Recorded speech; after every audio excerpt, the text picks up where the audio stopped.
Alright, we've got our cell, our tile, and our pattern.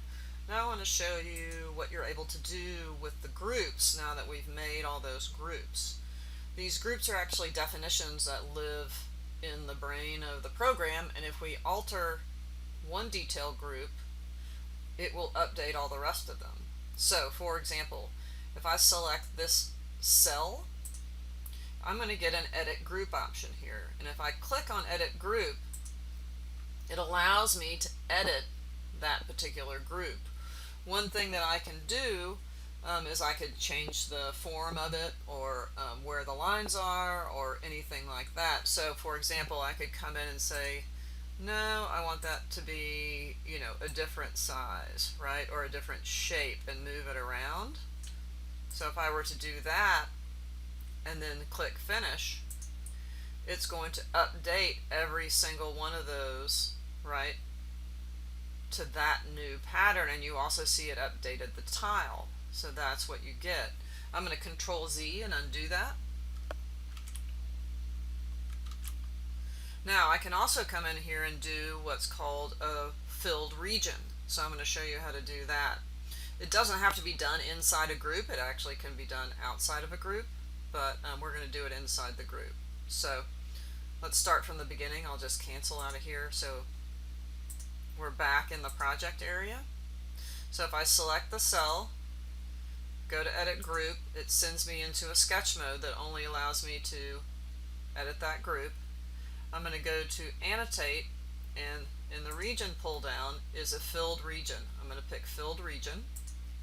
When I pick that, it's going to give me a particular type of crosshatch option over here, the diagonal crosshatch, which is fine. And what it wants is a closed region to fill.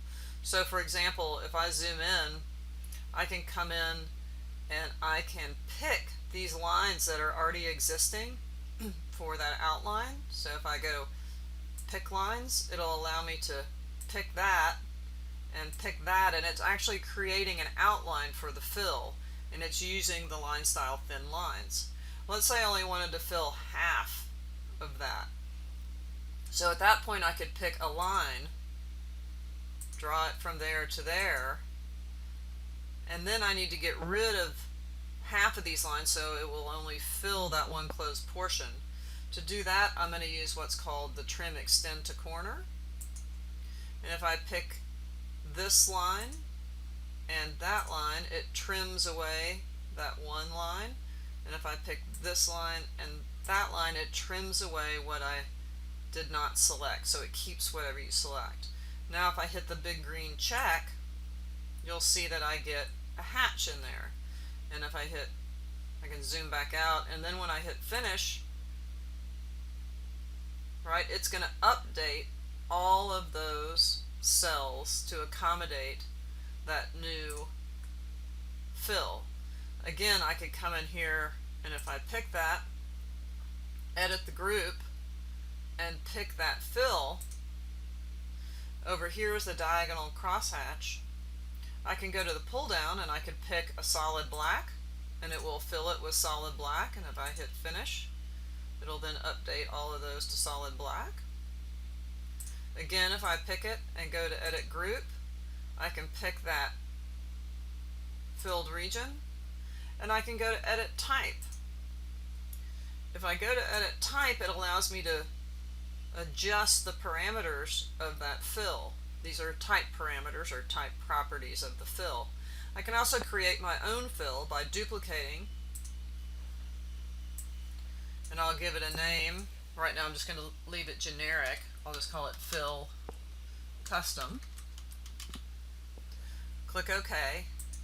So now I have a new type, fill custom, and right now it's a solid fill pattern. If I left click on here, it will bring up the fill pattern option, and I can come in and choose a different type of pattern, right? So I could choose a diagonal crosshatch small, and I can change the color of it to perhaps blue. Click OK, and click OK, and now it's a blue, and if I hit finish, it will update to that fill. Okay, so I can also come in and adjust this tile. So if I select the tile and edit that group, I could come in and maybe rotate this guy, I don't know, 90 degrees, right? And maybe rotate this guy 90 degrees. And if I update that tile and hit finish, it's going to adjust all of those tiles, right? And so now I have a completely different pattern. So you can adjust the cell, the tile, and it will then update for you. Okay. So the next thing we're going to do is create another pattern over here.